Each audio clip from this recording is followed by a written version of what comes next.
And our next speaker is a sibling caregiver. She's a young adult advocate. She attended CancerCon 4 years ago and has been involved ever since as a volunteer and former steering committee member. Please welcome Sara to the stage.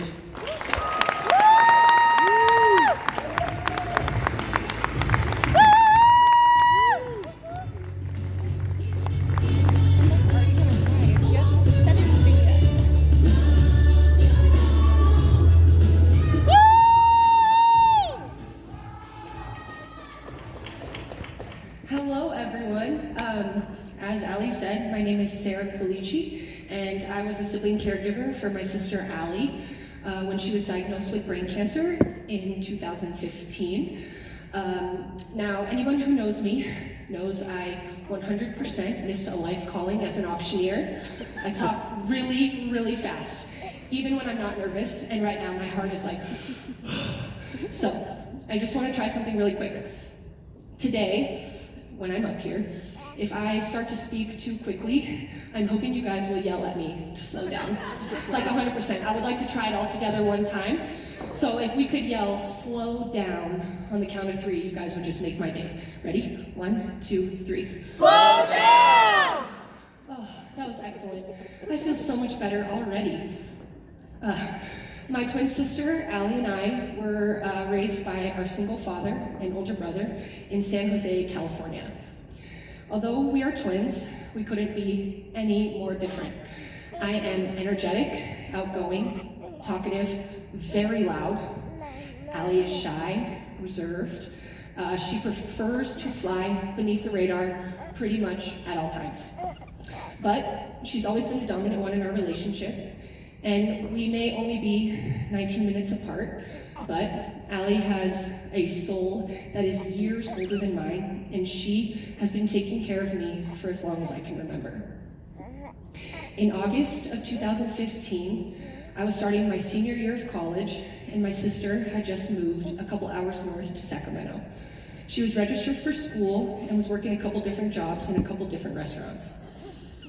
Then, in October, after months of unexplained headaches and several trips to the doctor and the emergency room, she was ultimately diagnosed with a sinus infection. After a couple of rounds of super strong antibiotics, Ali still had no relief. Ali's then boyfriend, Ryan, now husband, told her, "Don't leave until they give you a scan." The doctors were hesitant at first, but they agreed. Fast forward a few days, and a mass was found on her CT and MRI scans. I went to Sacramento for her appointment with a neurosurgeon, and to be perfectly honest with you all, I filmed the entire appointment. I had my phone sitting on my lap, and I just kind of held it there. I think Ali appreciated this maybe after the fact. There were lots of big medical words thrown around, and to be honest, he could have been speaking French after the words, "You have a brain tumor and it needs to come out," came out of his mouth. I don't think we were really paying attention anymore. One thing Ali did not appreciate was me asking the doctor, "Well, how many craniotomies have you done before?" I would apologize for this, because I realize it's a little rude and kind of straightforward, but I'm actually not sorry about it. Not even slightly. I think other caregivers in the room would hopefully back me up on this, that at that time, all I wanted to know was that the person who was going to cut the front of my sister's skull off was qualified to do so. I do apologize though if that offends any medical professionals in this room at this time. At this point, I was scared, but feeling somewhat optimistic. My Ali was in great spirits, and I was just trying to follow her lead. At her pre-op appointment, she had to have these things glued all over her head as kind of like a roadmap for the surgeon. They look like lifesavers. There's no way around that. And there was one smack dab right here, in the middle of her forehead. I mean, look at that. It's hilarious. It's hilarious. We can all agree on that. Yeah, for you.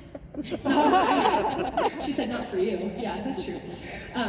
Ali couldn't even hide that it amused her too. I mean, look at that face. She's making fun of herself. She gets it. That weekend, before her surgery, Some of our friends came over just to kind of hang out. She obviously didn't want to go out of the house like that. So we ended up playing Cards Against Humanity. I don't really think we need to get into the details of how to play Cards Against Humanity. There's a black card, it says something funny. You play your white card, it says something even funnier. It's kind of hard to see in the picture. Allie's black card says, "What never fails to liven up a party." Her white card, a brain tumor. True story, that actually happened. She got that card and she played it. Of course, she won the round. Allie's craniotomy was super successful. As you can see, she was still in great spirits, which meant that I was too. They got 90-something% of the tumor, and the doctors were hopeful actually that it wasn't cancerous. Cancer was one of the last things that I was thinking about. I was sure the scare was for sure over. She couldn't have cancer. Soon we could put this whole thing behind us. The next day, she was alert and in great spirits. Allie was a little restless as the morning went on, and for the first time in my entire life, she let me be the protective one, and I got to hold her and cuddle her. This is still a top, probably 3 moment of my entire life.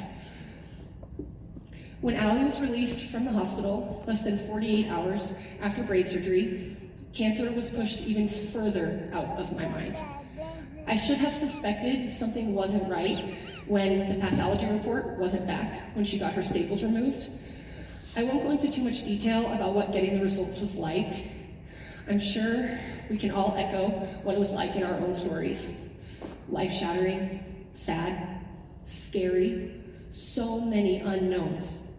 For me, I was mostly in denial. How could Allie have cancer? We're identical twins, supposed to be identical in every way. So why her and not me? Then, to add insult to injury, her fertility was brought up in the same appointment, as if the bomb of "you have cancer" wasn't enough. It was also, "well, we need to talk about your fertility." Allie was lucky enough. She was able to freeze her eggs before she started treatment, which now I know that so many people in this room weren't as lucky as she was. This was a hard fact for Allie to face. She was really put on this earth to be someone's mother. And you can trust me when I say that, because she's been mothering me my whole life. Once the shock only slightly dissipated, it was time for Allie to start her treatment. Her treatment plan involved chemo and radiation simultaneously. I assumed at this point that I would have to drop pretty much everything in my life to take care of Allie. I stopped coaching basketball, I scaled my hours back at work. I was ready to do whatever she needed. I almost dropped out of my senior year of college. If she had let me, I probably wouldn't have a college degree right now. But my Allie forced me to stay in school, so thank you for that.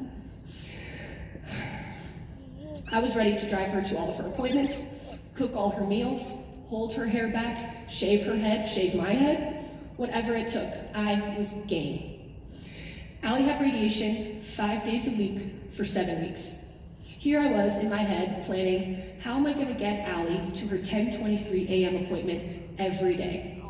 And then Allie, being Allie, throws me a whirlwind, and she decides that she's gonna drive herself every single day. 33 out of 35 days of radiation, I go, and we take 2 separate cars. She's the dominant one, which means she makes the plans. I follow the plans. Totally fine. And I'm sure a lot of survivors out there are saying, yes, good for you, girl, keep your independence, do what you want to do. That was in her control and she stuck with it. But at the same time, from a caregiver perspective, that was one of the only things in my control too. I could drive her to her appointments. I couldn't take her pain away. I couldn't take her hurt away. I couldn't take her cancer away, but I could drive her at least. Now looking back, I know how important that independence was for her, and I'm sorry that I almost took it away. But like I said, she's the dominant one. She didn't let me. Allie finished treatment in August of that year, and in November of 2016, she was declared no evidence of disease. Yes. Sorry, I still get emotional about that. 2 days later, literally 2 days after being declared dead, Allie and I and 10 other amazing humans ran a Ragnar relay to raise money for stupid cancer. For those unfamiliar with the Ragnar, it's a 200-ish mile relay that a team of 12 people runs. Our team ran from San Francisco to Napa in 33 and a half hours. I'm gonna put her on blast right now, and she's probably not gonna like it. Allie did not train at all. Not one time, didn't run one time. I'm having so much anxiety, like, oh God, she's not gonna get through it. What am I gonna do? I'm gonna have to carry her on my back. I'll run her legs, I'll run my legs. Oh God. Well, it was fine. She did perfect. She crossed, not that finish line, but she crossed the finish line after her third leg, and I sobbed. And I'm not talking like one tear that's like kind of cute rolling down my cheek. No. Full on, ugly, crying, sobbing as she crosses this finish line. I was so proud. I still remember when Allie called me and told me something about this thing called CancerCon. She didn't tell me where it was or what it was, but I was already sold. Yep, we're going. It was the first thing she sounded genuinely happy about since her diagnosis, and I couldn't have been more happy for her. A young adult cancer community? That sounded too good to be true, but I would check it out. I assumed personally that I wouldn't get anything out of the conference, and I was just going so she didn't have to go alone. When we checked in for the first time and got our badges and our lanyards, we walked over to the lanyard color. She takes the red one, and I just stare at them. I was like, which one do I take? And she was like, the blue one. Like, duh. And I was like, you don't even let me drive you to your appointments. Like, how could I be your caregiver? And she was like, just take the blue one. Just take the blue one. Dominant our relationship, just take the blue one. Fine, I'll take the blue one. When we arrived at the pre-con mixer, this is my favorite story, by the way. When we arrived at the pre-con mixer, we were standing outside the door of the Hard Rock. We literally go all the way to Denver just for this conference. And Allie says, I mean, we don't have to go to this mixer. Let's go back to the Airbnb, spend a little quality time, and we can start fresh in the morning. I looked at her and I was like, are you kidding me? We were roommates. We don't need any more quality time. Like, we're going. I grabbed her arm and we went in. Little did Allie know, at that time, our twin senses were spiking. What she said was exactly how I felt. But I couldn't show her that, so instead, grab her, we're going. We walked into the Hard Rock, and Charlotte Moore hands me my People Bingo card. I'm like, oh shit, what is this? Oh no. And I think she could maybe smell our fear. And she goes, the bar's that way if you need some liquid courage. My big aha moment came the next day. Allie and I were sitting in a lounge coloring with some other survivors. And as I said before, Allie would rather go unnoticed. But we were sitting in the lounge, and all these survivors were talking to each other, sharing their stories, their treatment plans. And you guys know, I love to talk, and I love to talk to people, and I love people. But I had nothing to say. I just sat there, and I listened, and I watched my Allie talk to strangers, which is so unlike her. But she was comfortable sharing, which is also not like her, even with people she knows. And she was sharing, and she was comfortable, and I just sat there in awe. The rest of the weekend just got better. CancerCon gave my person a safe space to feel loved and accepted and supported. I was so grateful. It was by far the happiest I had seen her since she was diagnosed. After the conference, it was Allie's idea for us to apply to be on the steering committee. Cool, yeah, I want to help the organization that helped me so much. I want to be a part of planning that amazing conference. So I fill out my application, I'm ready to go. I submit it, I'm like, Allie, I'm so excited, we applied for the steering committee together. Turns out, chemo brain is real, and Allie forgot to apply.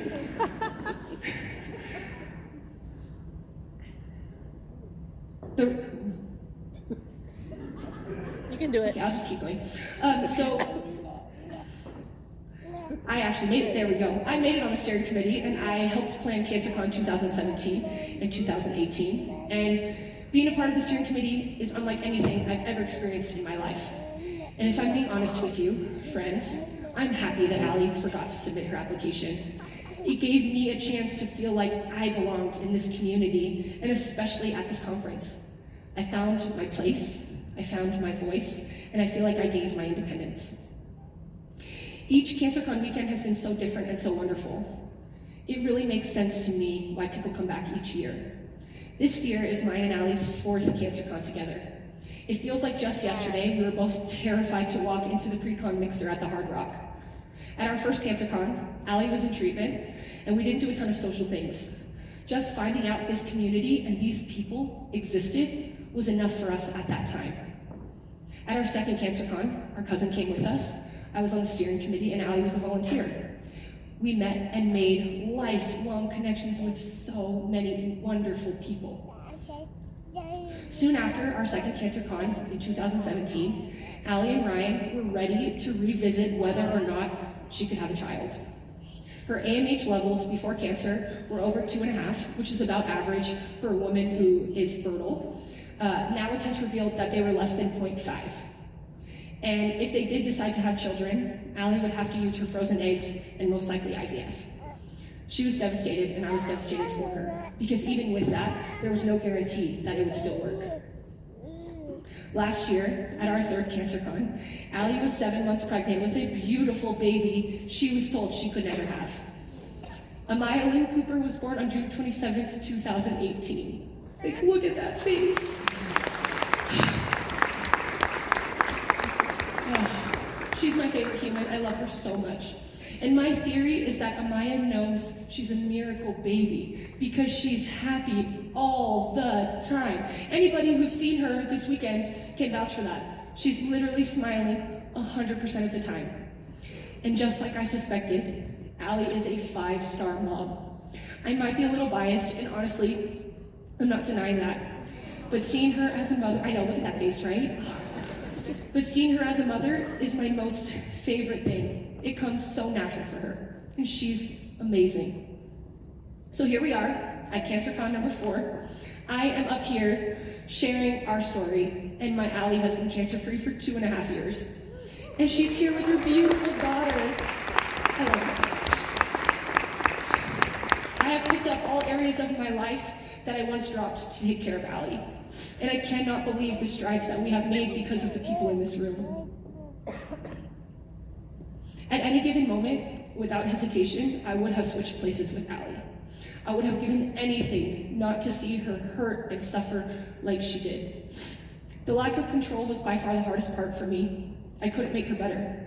I couldn't hug her. I couldn't take the hurt away. I already said this, it was out of my control. There was nothing I could do. I just had to sit there. Sit there, try not to say the wrong thing, which if you know me, doesn't always happen. I will say though, there's definitely a silver lining. Cancer sucks, like a lot. But without this community, without CancerCon, it would suck so much more. I am so thankful to be a part of such an accepting and supportive community. I hope you all love this weekend as much as I do every year. Don't be afraid to open up. Let yourself feel. You're all here for a reason. It has been such an honor sharing my story with you. My name is Sara. Thank you so much.